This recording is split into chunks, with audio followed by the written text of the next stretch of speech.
2 Samuel, capítulo 11.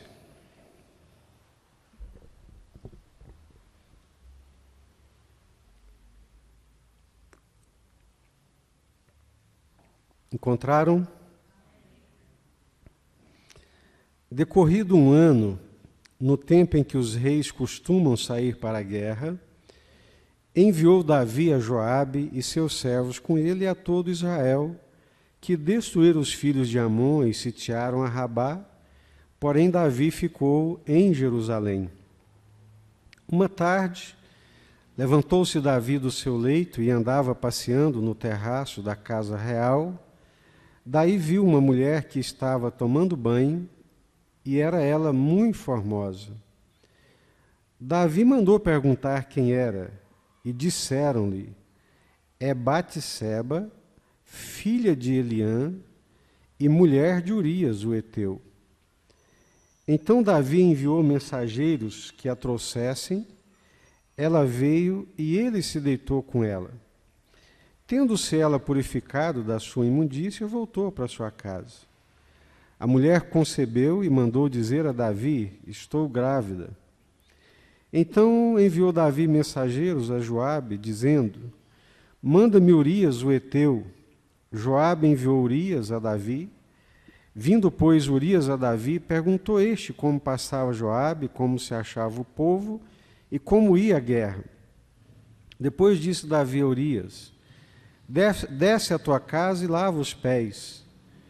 Saindo Urias da casa real, logo se lhe seguiu um presente do rei. Porém Urias se deitou à porta da casa real com todos os servos do rei e não desceu para sua casa. Fizeram-no saber a Davi, dizendo: Urias não desceu à sua casa. Então disse Davi a Urias: não vens tu de uma jornada? Por que não desceste à tua casa? Respondeu Urias a Davi: a arca, Israel e Judá ficam em tendas. Joabe, meu senhor, e os servos de meu senhor estão acampados ao ar livre. E hei eu de entrar na minha casa para comer e beber e para me deitar com minha mulher? Tão certo como vives tu e como viva a tua alma, não farei tal coisa. Então disse Davi a Urias: demora-te aqui ainda hoje, e amanhã te despedirei. Urias, pois, ficou em Jerusalém aquele dia e o seguinte. Davi o convidou, e comeu e bebeu diante dele, e o embebedou. À tarde saiu Urias a deitar-se na sua cama, com os servos de seu senhor, porém não desceu para sua casa. Pela manhã Davi escreveu uma carta a Joabe, e lhe a mandou por mão de Urias. Escreveu na carta dizendo: ponde Urias na frente da maior força da peleja, e deixai-o sozinho para que seja ferido e morra. Tendo, pois, Joabe sitiado a cidade, pôs Urias no lugar onde sabia que estavam os homens valentes. Saindo os homens da cidade, pelejando com Joabe, caíram alguns do povo, dos servos de Davi, e morreu também Urias, o heteu. Então Joabe enviou notícias e fez saber a Davi tudo o que se dera na batalha.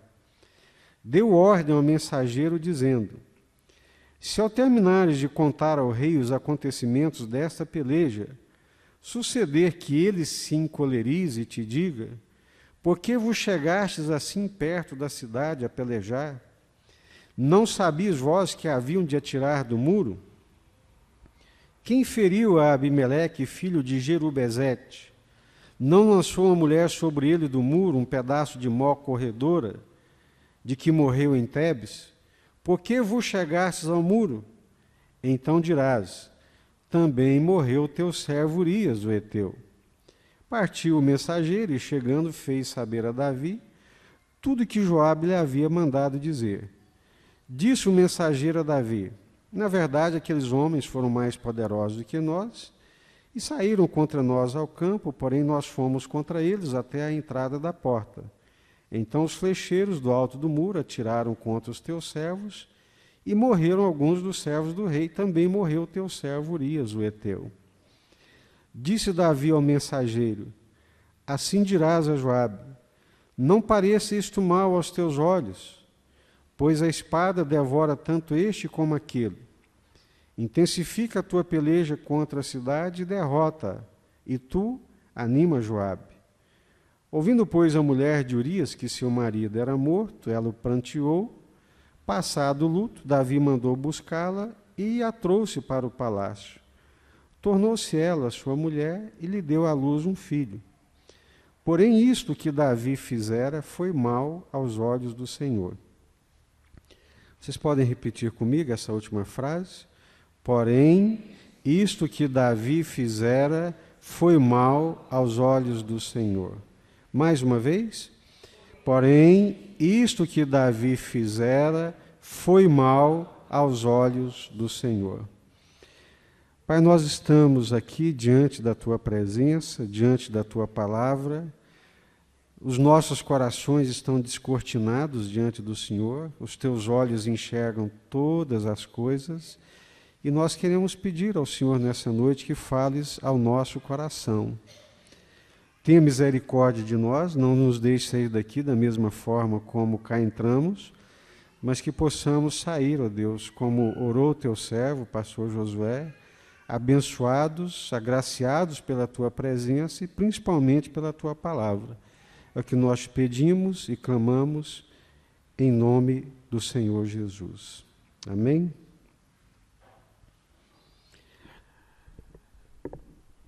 Eu estava lendo esse texto num dia nos meus devocionais de manhã, bem de manhã, antes do clarear do dia.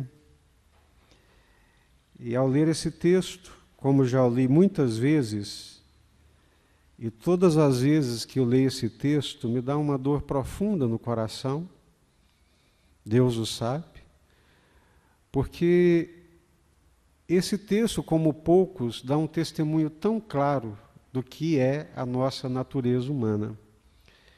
Quão malvada, quão perversa, traidora, sorrateira, maligna é esse coração humano. Eu estava lendo e anotei aqui como nota, né? Botei uma notinha. Quão insondáveis são, Senhor, os teus caminhos, e quão inescrutáveis os teus desígnios. Todas as vezes que leio este texto, meu coração desfalece de temor. O que é a natureza humana, Senhor? Como Davi pôde fazer tais coisas? Urias foi como ovelha levada ao matadouro, sem chances de reclamar e nem tampouco de se defender. Dura coisa é a maldade do coração humano. Dura coisa é a maldade do coração humano, e na semana passada eu falei para vocês que Deus nos avalia exatamente pelo nosso coração. Não foi isso? Quarta-feira passada, Deus não me enxerga da forma como vocês me enxergam. Vocês me enxergam como um jovem senhor, cabelos brancos, mais jovem, barbinha branca, mas não é assim que Deus me enxerga. Deus me enxerga pelo meu coração. Vocês me enxergam por aquilo que eu represento, pelo papel, pela função que eu desempenho. Vocês me enxergam e me respeitam, graças a Deus por isso, como pastor. Mas não é assim que Deus me vê. E tampouco não é por isso que Deus me respeita, se é que me deve algum respeito. Mas é por aquilo que Ele vê dentro do meu coração. Os sentimentos que percorrem o mais íntimo do meu ser, eles estão abertos e descortinados aos olhos de Deus. Por isso que eu disse naquela quarta-feira que nós vamos ter muitas surpresas naquele dia, quando as cortinas se abrirem, o grande final, quando Deus abrir as cortinas e cada um vai ser revelado diante do trono de Deus. Cada um vai ficar pelado diante de Deus.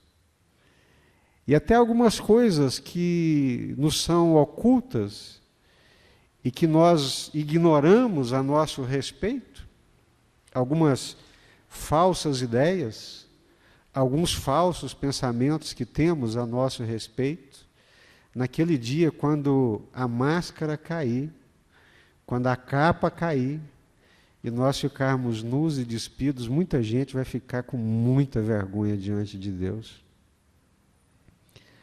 Davi fez todas essas coisas e fez na surdina. Davi era um homem brilhante. Eu gosto muito de ler a Bíblia, e leio a Bíblia, principalmente esses estadistas, e fico assim me apercebendo da sabedoria, da inteligência que esses homens possuíam.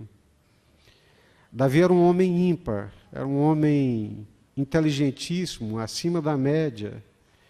Começou a vivenciar muitas coisas importantes para a formação de uma vida ainda muito jovem. E com apenas 30 anos de idade, ele foi alçado à condição de rei. E reinou durante 40 anos. Davi conseguiu sobreviver a grandes batalhas. Davi, sendo um homem só, foi perseguido como uma perdiz nos campos pelo rei com toda a sua armada e escapou. Davi enfrentou um gigante muitas vezes mais forte, mais habilidoso, mais treinado para a batalha do que ele, e Davi o venceu. Davi enfrentou um leão e venceu o leão. Ele era um homem extremamente corajoso. Davi enfrentou um urso e venceu o urso. Não teve medo de encarar o urso, pegá-lo à unha e arrancar uma ovelha da sua boca. Era um homem forte, espírito forte, não era medroso, não era covarde, não era tímido, era ousado, inteligentíssimo, como já disse, estrategista brilhante, mas foi traído, enganado pelo seu próprio coração. Fez o que fez, às escondidas, fez o que não podia fazer, fez o que sabia que não devia fazer. Se tinha alguém que sabia que não devia fazer aquilo, era Davi.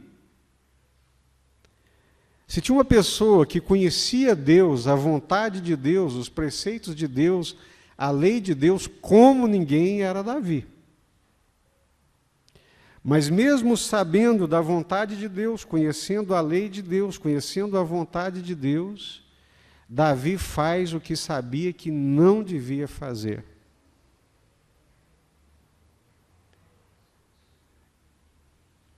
Eu não queria focar apenas na questão da sexualidade, porque nós crentes temos um grave defeito de achar que todos os nossos pecados se resumem à sexualidade. É um problema que todos nós temos. Mas eu quero falar com muita clareza, além dos pecados da sexualidade, que são os mais presentes nessa nossa cultura brasileira, eu queria falar também da maldade do pecado. Eu não sei se vocês sabem, mas Davi tinha muitas mulheres. Naqueles dias, assim como na cultura islâmica hoje, é permitido que um homem tenha mais de uma mulher. Com o advento do cristianismo e da fé cristã, com o ensino de Jesus, o casamento passou a ser monogâmico, entre um homem e uma mulher. Mas naqueles dias os homens podiam ter muitas mulheres de acordo com as suas posses, de acordo com as suas possibilidades.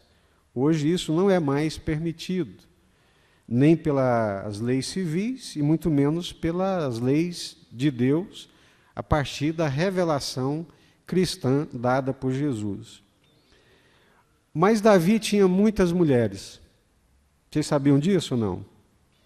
Ele tinha Ainoã, ele tinha Abigail, tinha casado com a filha do rei de Jesus, tinha casado com a fulana de tal. No mínimo 7 mulheres, e ainda herdou as concubinas que eram de Davi. Ele tinha muitas mulheres. E se ele quisesse casar com outras moças, ele podia casar. A única coisa que ele não podia fazer era possuir uma mulher que tinha um marido. Era adultério. Ele sabia disso. Podia ter outras mulheres, mas ele se encanta exatamente por aquela que não podia ter. Essa aqui é a desgraça do pecado. O pecado, de um modo geral, é essa sedução. Essa sedução que toma conta do nosso coração de queremos ter aquilo que Deus diz, você não pode ter. Eu não quero que vocês comam do fruto daquela árvore, porque se vocês comerem, vocês vão morrer. E a mulher consegue ser seduzida exatamente por aquela que não podia ter. Ela começou a se sentir infeliz, inferiorizada, pelo fato de não poder ter aquele fruto. Isso acontece conosco, isso aconteceu com Davi. Ele se encanta, se seduz e se deixa ser seduzido exatamente por aquilo que estava muito claro e explícito que ele não podia ter e não podia possuir. Cobiçou, desejou, tomou a mulher de outro homem. Vocês já leram na Bíblia quem é Urias? Deixa eu ver, alguém já leu na Bíblia quem é Urias? Quem era Urias? Urias era um dos valentes de Davi. Foi feita uma relação dos amigos e dos valentes de Davi. 30 e poucos homens figuraram naquela lista. Por serem homens extremamente valorosos, extremamente valiosos e corajosos, e principalmente por serem homens que arriscavam a sua vida por Davi. Urias era amigo de Davi. Urias já havia arriscado a sua vida muitas vezes por Davi. E Davi pergunta: quem é essa mulher? Essa mulher é a mulher de Urias, o heteu. Essa mulher é a mulher do teu amigo. Essa mulher é a mulher do teu amigo que muitas vezes arriscou a vida por você, Davi. E para mim essa é a desgraça do pecado.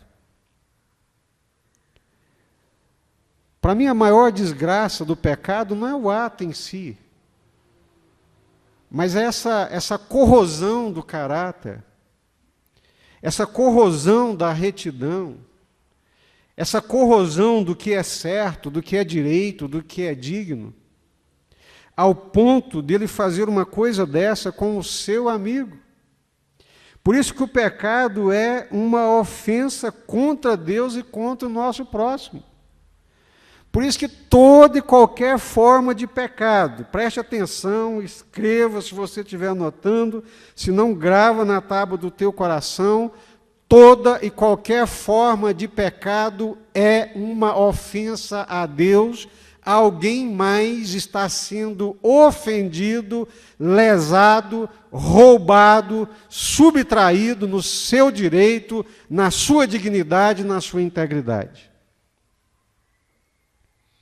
Pecado é essa desgraça corrosiva do coração que nos leva a colocar os nossos desejos, cobiças, interesses acima de Deus e acima dos outros, do que é honroso, do que é digno. É uma desgraça. Pecado é a pior desgraça que pode acontecer na vida de um ser humano. infeliz, maldito, amaldiçoado. Está escrito na palavra de Deus, não sou eu que estou dizendo. Aquele que entrega a sua vida, entrega o seu coração ao pecado.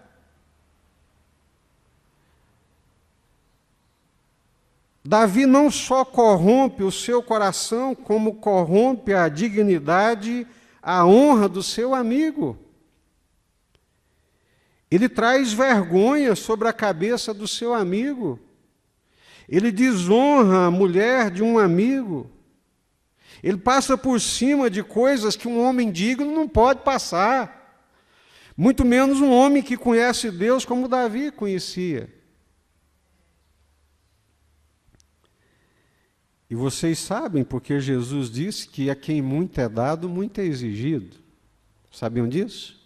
Quantos sabiam disso? Como que é isso? A quem muito é dado, muito é exigido. A quem muito é dado, muito será cobrado. Davi tinha muito de entendimento da parte de Deus, conhecia a palavra de Deus, conhecia a vontade de Deus. Mas o pecado, ele acontece nessa dimensão física, aí a teia de aranha do pecado, ela se estende e caminha para amarrar por outras direções. Ele cobiça, ele deseja, ele adultera. Aí ele tem que descer mais um degrau. Ele vai cair mais um pouquinho, porque ele se transforma num homem extremamente maldoso e malicioso. Quando a Batseba manda para ele a notícia: Davi, estou grávida. Na hora, como é que eu vou esconder esse negócio? Se esse negócio vaza, eu estou perdido. Já sei. Chama lá o mensageiro do rei, vai lá, entrega essa carta para o Joabe, comandante dos exércitos, e fala para ele me mandar Urias. Ele pensou com ele mesmo: Urias está lá há muitos dias, longe de casa, longe da mulher bonita dele, está lá na guerra, na peleja, carente. Quando ele chegar aqui, a primeira coisa que vai fazer é ir para casa e dormir com a mulher dele. Aí ele dorme com a mulher dele, o menino nasce, não tem desconfiança e fica tudo resolvido. Só que eu não contava com uma coisa, irmãos. Urias era um homem de uma dignidade, de um caráter, de uma integridade, que o rei não conhecia, não sabia o que era aquilo. Chama Urias, faz uma festa com ele, ele é o rei, tem poder, usa da sua autoridade e fala para Urias: vai para sua casa, Urias. E Urias sai, e atrás de Urias vai um presente do rei. Só que Urias não vai para casa. Ele dorme na porta do palácio. Aí a notícia chega para o rei: o seu esquema está dando errado. Urias não foi para casa, Urias não dormiu com a Batseba. Aí o rei chamou e falou: mas o que é isso? Você chegou cansado da batalha, longe de casa, longe da mulher, não está com saudade da sua mulher? Mulher bonita, cheirosa como a sua e tal. E Urias: imagina, rei, como é que eu poderia ir deitar com a minha mulher, satisfazer os desejos do meu corpo e do meu coração, sabendo que os meus amigos estão lá guerreando, correndo risco de vida o tempo inteiro? Como é que eu poderia fazer uma maldade dessa? Irmãos, nem isso abriu os olhos do rei. Você vê o tanto que o pecado cega. Nem isso abriu os olhos do rei. Nem a bondade, nem a retidão e nem a integridade de Urias abriu os olhos do rei. Aí o rei fala, já sei. Urias, você vai jantar comigo aqui hoje. Manda trazer aquela garrafa de vinho lá mais antiga, melhor safra, da adega real, não sei de quantos anos. Você vai comer à mesa do rei. E mete vinho no Urias, para o Urias ficar tonto.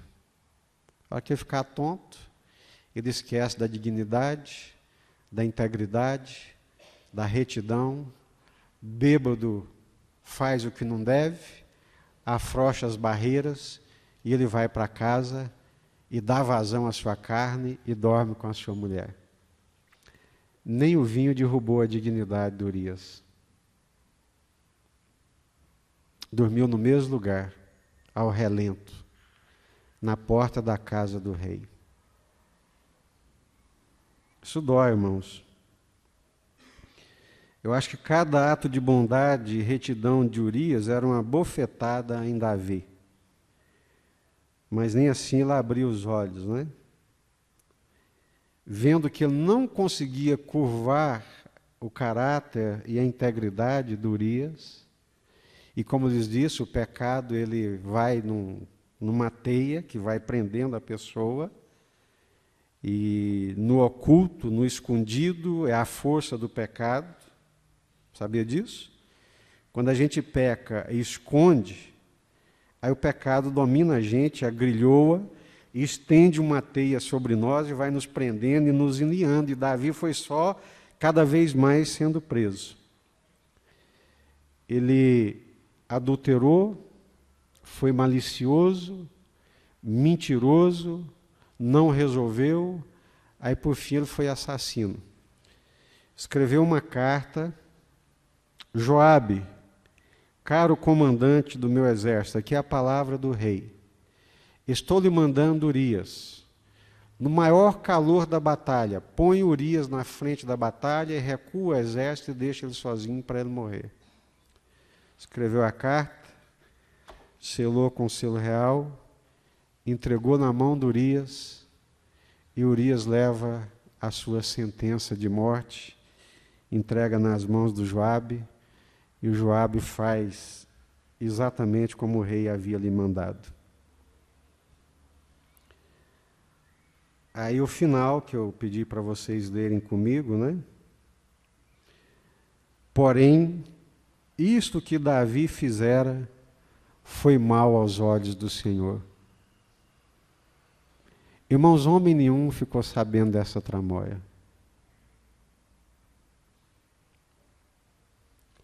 Mas o Deus eterno, justo, que não aceita nenhuma forma de injustiça e de iniquidade, ele viu aquelas coisas.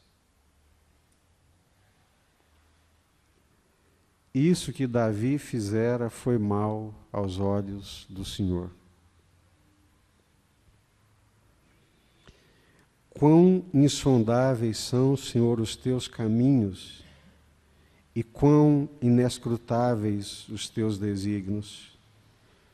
Todas as vezes que eu leio esse texto, meu coração desfalece de temor. Temor a Deus também, mas principalmente em relação à minha natureza, o meu coração. O homem é capaz, irmãos, para satisfazer os seus desejos, muitas vezes, atropelar muita coisa que não devia atropelar. Atropelar a honra, atropelar a dignidade, atropelar a integridade. O que é a natureza humana, Senhor? Como Davi pôde fazer tais coisas? Eu não sei se eu deveria dizer isso, mas me permitam. Eu acho que Davi era melhor do que qualquer um de nós que estamos aqui nessa noite. Era um homem extremamente temente a Deus e muito amado por Deus. E enfiou o pé na jaca desse jeito. Urias foi como ovelha para o matadouro, sem chance de se defender, de reclamar. Dura coisa é a maldade do coração humano. toda forma de pecado, ela é muito carregada de maldade. Maldade contra Deus e maldade contra alguém. O marido que trai a mulher, ele está sendo maldoso com a mulher, ele está sendo maldoso com a mulher dele, e está sendo maldoso com a outra pessoa, que ele não tem direito e não pode ficar com ela. Foi o que o João Batista falou para o Herodes, né?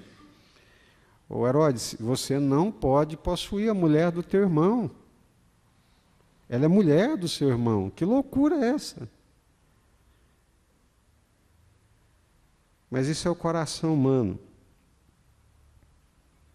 O que parecia que estava muito escondido, para os homens estava, mas para Deus não estava. Isso que Davi fizera foi mal aos olhos do Senhor. Na sequência, no desenrolar dessa história, que eu espero que vocês conheçam, Davi foi repreendido pelo Senhor. E ele se arrependeu. Davi foi um homem que verdadeiramente se arrependeu. Se Davi era melhor do que nós e fez essas coisas, que será de nós? Mas o que nos salva, irmãos, diante de Deus é o arrependimento. Quando nós entendemos a maldade que nós praticamos, quando pesa no coração e pesa na consciência, e bate o entendimento da besteira que fizemos, e dá aquela tristeza no coração e na alma, aí chega a hora de arrepender. O que é arrependimento? É a tristeza pelo erro cometido. É o abandono do pecado e a volta para Deus. Deus, eu pequei, Senhor. Eu errei. Estou consciente do que eu fiz. Mas eu queria pedir agora de todo o meu coração que o Senhor me perdoasse. Foi o que aconteceu com Davi. Quando Davi viu a besteira que fez, e ele só viu porque o outro chegou nele e confrontou ele. O profeta chegou para ele e falou assim: esse homem é você, rei. Ele falou assim: realmente, Natan, eu pequei contra o Senhor. Reconheceu. Não tinha mais chance de esconder. Eu pequei contra o Senhor. E o profeta falou para ele aquilo que todos nós devemos ouvir de Deus. O que é? O Senhor também perdoa o teu pecado. Deus é riquíssimo em perdoar. Amém? Deus é riquíssimo em perdoar os nossos pecados e as nossas iniquidades, desde que nós nos arrependamos. Desde que, seja aqui agora, seja lá no silêncio do meu quarto, no meu cantinho de oração, tranco a porta, dobro os joelhos e falo: Deus, tem misericórdia de mim, Senhor. Perdoa o meu pecado. Perdoa a minha iniquidade. Sabia que Deus era a conta? Mas se a gente não fizer isso, sabia que a pendência fica? E o diabo fica oprimindo a gente? Então é preciso fazer isso. Amém, meus irmãos? Vamos orar?